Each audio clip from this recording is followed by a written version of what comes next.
What is Lokonga's best position? Which position do you think he will be playing for Arsenal most of the time? I'll put some on screen. So the first one is the obvious one, right next to Partey. If we stick to a 4-2-3-1, do you think that position could be good for him? 4-2-3-1, yeah, exactly. I think that is his best position as DM. I mean, he's more of a half DM, half central midfielder. He's not this kind of traditional, conventional defensive midfielder that are gonna get the ball, pass it in front, and then stay at the center line. He's not that, but that is his best position. Being able to track back and track back for Cedric when probably he's gone in overlaps, or track back for the right back when he's gone to overlaps, and also pick up that ball very comfortably and then progress it forward to Partey, Smith Rowe, Saka, and Pepe as well. So I think one of the why his best position is there is he's so calm on the ball, very good at passing. His passing accuracy is actually a joke. It's absolutely overwhelming. So what you have is it's gonna help Mikel Arteta if he gives him the opportunity. It's gonna help him in playing out from the back, because I think one of the things I really love about Xhaka is a good passer of the ball, but the problem is Xhaka takes a lot of time, and that is in tournaments where you're gonna have a lot of time. In the Premier League, you don't have that time, and that's the beauty with Lokonga. He's gonna pick up that ball and move it to the next player at a very terrific speed, so you can play out from the back when he's in that pivot. So I'll also bring up another position that he can play, and that is the one you're talking about. In American football, it's the quarterback. Come and pick the ball up from the goalkeeper and pass it. Guendouzi did that for us a few games, and Xhaka also did that for us. So how about that one, quarterback position? Do you think he can be in the middle and then Partey and then Smith throw either side of him? Lokonga, do you think he'll be comfortable enough to come and pick up the ball from Leno? You know how Leno plays, he puts you in such terrible positions sometimes. Do you think he can handle that? Well, I think the problem is that he's coming from the Belgian, at times I call it the Belgian Grand Prix. He's coming from the, is it called the Belgian Pro League? What? Pro League. Jupiler League. Yeah? Yeah, Pro League, yeah. Jupiler League, Pro League. Yeah, exactly. And he's coming into the Premier League. Premier League is a very, very different league. But I think in the next, if you give him the right, if we give them the right kind of management and the right kind of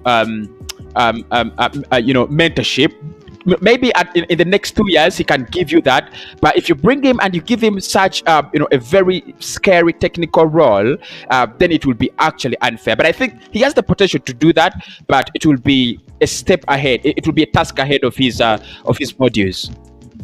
Yeah, in the Premier League, you have to be fast, as you said. Like in that position, the likes of Sterling are covering you, the likes of Bernardo Silva running after you, Salah. So if you lose the ball there, you're in trouble. And then the third and final position is the free role. Would you want to see him in any position like in that what's on screen right now? Anywhere, basically on the right, he can move on the left, he can come back as a number 6, as a number 8. Would you want to see him in that role, like rotate and move anywhere, or do you prefer him to have one position?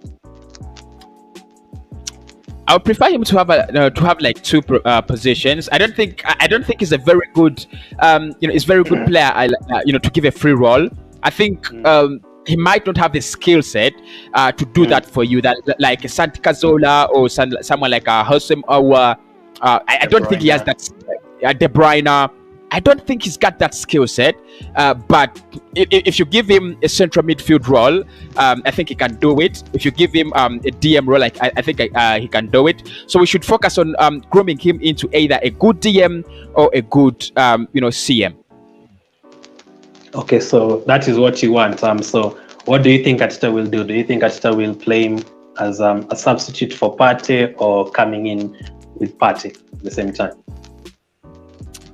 If we get in a central midfielder, I think he will be coming in as an understudy to Thomas Partey, because basically if you get in a player like Ruben Neves, then you could have Partey probably as your DM, unless you get in a player like Hosem. Even if you get in a player like Hosem Aouar, then Partey becomes your DM. But if you get in a player like Bissouma, then it becomes understudy to Bissouma. I think it's going to be a substitute most of the time next season, unless Mikel Arteta proves me wrong, because he has always done that. Awesome. So that is Lokonga talking about the best positions for Lokonga. In case you haven't checked out our earlier video talking about our new signing, our first signing, Nuno Tavares, I'll link it up in the YouTube card right now. And also the link will be in the description. Cause's link is also in the description. Make sure you go and check out the content we've done on his channel. And he always does a lot of updates about every new signing. Let's hope these are the first 2 updates of the summer, and 2 out of maybe 6 or 7. Let's hope so. So thank you for watching. Keep staying safe, and I'll catch up with you guys later.